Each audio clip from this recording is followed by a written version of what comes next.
Hi friends, welcome to my channel. நம்ம சேனலில் இன்றைக்கி பீர்க்கங்காய் வச்சு ஒரு அருமையான கிரேவி ரெசிபி தாங்க எப்படி செய்கிறதுன்னு பார்க்க போகிறோம். இது சுட சுட சாதத்து கூட சாப்பிட்றதுக்கு ரொம்பவே அட்டகாசமாக இருக்குங்க. ரொம்பவே ஈஸியாக அண்ட் டேஸ்ட்டாக செய்திடலாம். இது செய்கிறதுக்கு ஒரு 400 கிராம் அளவு பீர்க்கங்காவை பீல் ஆஃப் பண்ணிவிட்டு சின்ன சின்ன பீஸாக கட் பண்ணி வச்சுக்கலாம். இதை பார்த்திங்கன்னா ரொம்ப பொடியாக கட் பண்ணாமல் இந்த மாதிரி கொஞ்சம் பெரிய சைஸ் பீஸாகவே கட் பண்ணிக்கோங்க. இதை நம்ம குக்கரில் சேர்த்து தான் வேக வச்சு எடுக்க போகிறோம். ரொம்ப பொடியாக கட் பண்ணிங்கன்னா கரைஞ்சி போயிடும். அதுக்கு அடுத்தபடியாக ஒரு 100 கிராம் அளவு பாசிப்பருப்பை 2 தடவை தண்ணியில் நல்லா கழுவிட்டு ஒரு 10 நிமிஷம் பக்கம் ஊற வச்சுருக்கிறேன். அது எல்லாத்தையும் தண்ணியை வடிச்சிட்டு நம்ம குக்கரில் சேர்த்துக்கலாம். பாசிப்பருப்பும் பார்த்திங்கன்னா நல்லா சீக்கிரமே வேகக்கூடியது, பீர்க்கங்காயும் சீக்கிரமாக வேகக்கூடியது. அதனால் பாசிப்பருப்பை ஒரு 10 நிமிஷம் ஊற வச்சிங்கன்னா கரெக்டாக ஒரே ஈவனாக வெந்து வரும். இது கூட 2 தக்காளி பழம் பொடி பொடியாக கட் பண்ணிவிட்டு சேர்த்துருக்குறேன். 1 ஸ்பூன் அளவு மஞ்சத்தூள், 2 பச்சை மிளகாய் எடுத்துருக்கிறேன். இது காரம் கொஞ்சம் கம்மியாக தான் இருந்தது, அதனால் 2 மிளகாய் எடுத்துருக்கிறேன். அதை சின்ன சின்ன பீஸாக உடச்சிட்டு சேர்த்துக்கலாம். இப்போ பருப்பும் காயும் வேகிறதுக்கு தேவையான அளவு தண்ணி சேர்த்துக்கோங்க. தண்ணி பார்த்திங்கன்னா ஒரு 1.5 டம்ளர் அளவு தண்ணி சேர்த்துருக்குறேன். சேர்த்துட்டு எல்லாத்தையும் நல்லா கலந்து விட்டுடலாம். தண்ணி ஜாஸ்தி ஆயிடுச்சுன்னா காய் குழஞ்சு போயிடும். அதனால் காயும் பருப்பும் கலரி விடும்போது தண்ணியோட அளவு பார்த்திங்கன்னா ஒரு 3/4 பங்கு மட்டும் இருக்கிற மாதிரி தண்ணி ஊற்றிக்கோங்க. இது ஹை ஃப்ளேமில் 2 விசில் வச்சு எடுத்துகிட்டு வந்துடலாம். இது வேகிறதுக்குள்ளே மித்த ஐட்டத்தெல்லாம் ரெடி பண்ணி வச்சிடலாம். கடாயில் 2 ஸ்பூன் அளவு எண்ணெய் சேர்த்துருக்குறேன். இதில் 1 ஸ்பூன் அளவு கடுகு உளுந்த பருப்பை சேர்த்து நல்லா பொரிய விட்டுடுங்க. கடுகு பொரிஞ்சு வந்தோடனே 2 ஸ்பூன் அளவு சீரகம் சேர்த்துக்கலாம். சீரகமும் கடுகும் சேர்ந்து நல்லா பொரிஞ்சு வந்தோடனே 1 கொத்து கருவேப்பிலை சேர்த்துக்கலாம். இது கூடவே பெரிய வெங்காயம் ஒன்று நீளமாக அரிஞ்சு வச்சுருக்கிறேன். அந்த வெங்காயத்தை சேர்த்துக்கலாம். நல்ல பெரிய சைஸ் வெங்காயமாக எடுத்துக்கோங்க. சின்ன வெங்காயமாக இருந்ததுன்னா 2 வெங்காயம் சேர்த்துக்கோங்க. நீளமாக கட் பண்ணிவிட்டு வெங்காயம் நல்லா கலர் சேஞ்ச் ஆகி வர்ற வரைக்கும் வதக்கிக்கலாம்.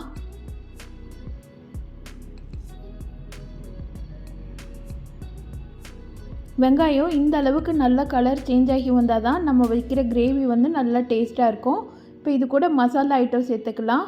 1.5 ஸ்பூன் அளவு மிளகாத்தூள், 1.5 ஸ்பூன் அளவு தனியாத்தூள் சேர்த்துருக்குறேன்.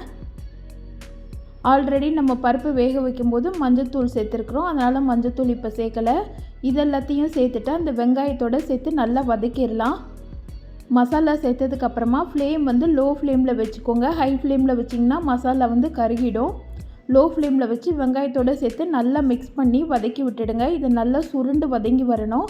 அதுக்கப்புறமா இதில் கொஞ்சமாக தண்ணி சேர்த்துட்டு எல்லாத்தையும் சேர்த்து நல்லா கலரி விட்டுடலாம். தண்ணி லைட்டாக கொதிக்க ஆரம்பிக்கணும். அப்போ தான் மசாலாவோட பச்சை வாசனை போயிட்டு நல்லா மிக்ஸ் ஆகி வரும்.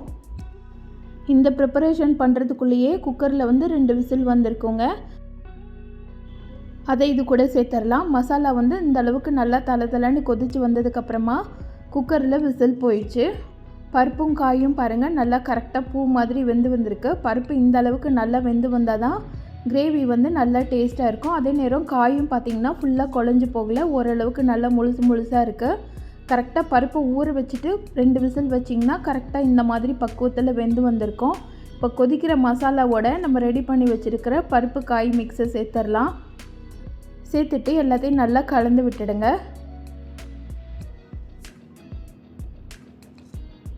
எல்லாமே நல்லா மிக்ஸ் ஆகி வரட்டும்.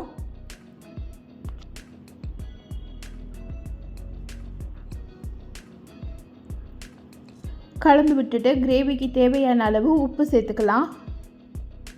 உப்பு சேர்த்துட்டு திரும்ப கொஞ்சமாக கிரேவிக்கு தேவையான அளவு தண்ணி சேர்த்து நல்லா கலந்து விட்டுடுங்க.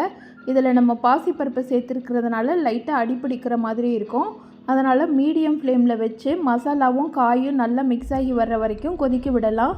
ஒரு 2 கொதி வர்ற வரைக்கும் மீடியம் ஃப்ளேமில் வச்சு நல்லா கொதிக்க விடுங்க. எல்லாத்தையும் நல்லா கலந்து விட்டுடுங்க.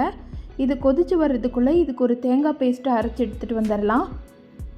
மிக்ஸி ஜாரில் 1 கைப்பிடி அளவு தேங்காய் சேர்த்துருக்குறேன். இதை தண்ணி ஊற்றி நல்லா வலுவலுன்னு பேஸ்ட்டு மாதிரி அரைச்சி எடுத்துக்கலாம். இப்போ கிரேவி பார்த்திங்கன்னா எண்ணெய் பிரிஞ்சு நல்லாவே கொதித்து வர ஆரம்பிச்சிருச்சு. இந்த அளவுக்கு நல்லா கொதித்து வந்தோடனே நம்ம ரெடி பண்ணி வச்சுருக்கிற தேங்காய் மிக்ஸை இது கூட சேர்த்துடலாம். இதெல்லாம் செய்யும்போது பருப்பு சேர்த்த உடனே நீங்கள் ஃப்ளேம் மீடியம் ஃப்ளேமில் தான் வச்சுக்கணும், இல்லை லோ ஃப்ளேமில் வச்சுக்கோங்க. ஹை ஃப்ளேமில் வச்சு செஞ்சிங்கன்னா அடிப்பிடிக்க ஆரம்பிச்சிடும். இப்போ இப்போ தேங்காய் கூட கொஞ்சமாக தண்ணி ஆட் பண்ணி அதையும் இது கூட சேர்த்துட்டு கலந்து விட்டுடலாம். தேங்காய் சேர்த்ததுக்கப்புறமா ரொம்ப நேரம் கொதிக்க விட வேண்டாம். லைட்டாக ஒரு சிம்மில் வச்சு ஒரு 2 நிமிஷத்துக்கு கொதிக்க வச்சிங்கனாலே போதும். நல்லா கொதித்து எண்ணெய் பிரிய ஆரம்பிச்சிரும்.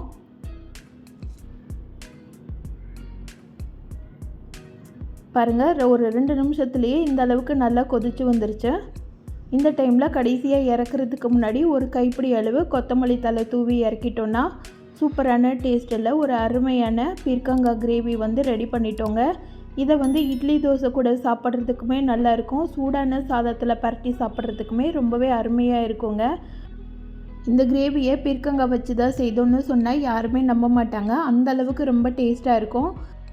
காய்கறி பிடிக்காதவங்க கூட இந்த மாதிரி செய்து கொடுக்கும்போது விரும்பி சாப்பிடுவாங்க.